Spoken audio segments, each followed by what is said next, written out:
I can remember when I was a soldier during my multi-service period, one of my friends told me having a baby in this country would be the worst sin ever, and putting your next generation in this country would be an unforgivable sin.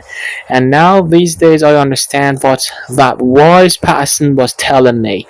That's totally correct. Guys, in my point of view, no offense with the best regards, this country, I mean Islamic Republic of Iran, is the worst country ever. I personally prefer to live in the hell rather than here.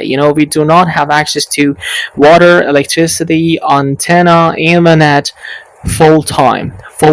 Sometimes we don't have access to water, sometimes we don't have access to electricity, sometimes we don't have access to internet, antenna. There's no antenna or water, or this is terrible, dude.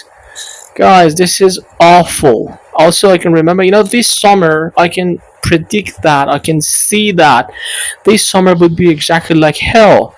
And, 5 years later, oh my god, 10 years later, the situation would be worse and worse and worse, you know.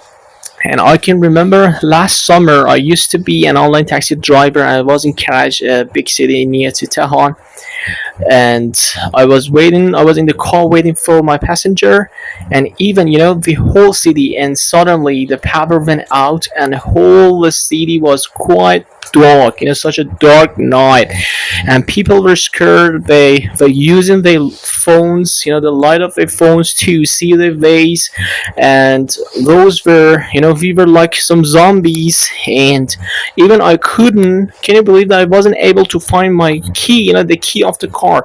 The key just was on my lap and I couldn't see that, I couldn't find it.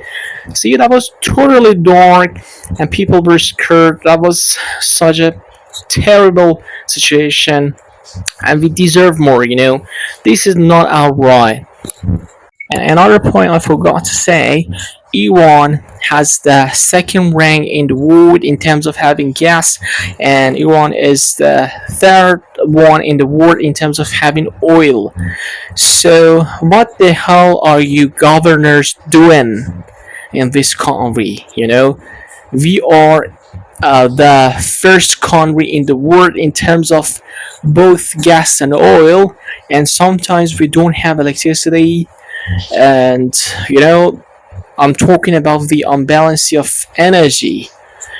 What the hell is that? I can't understand.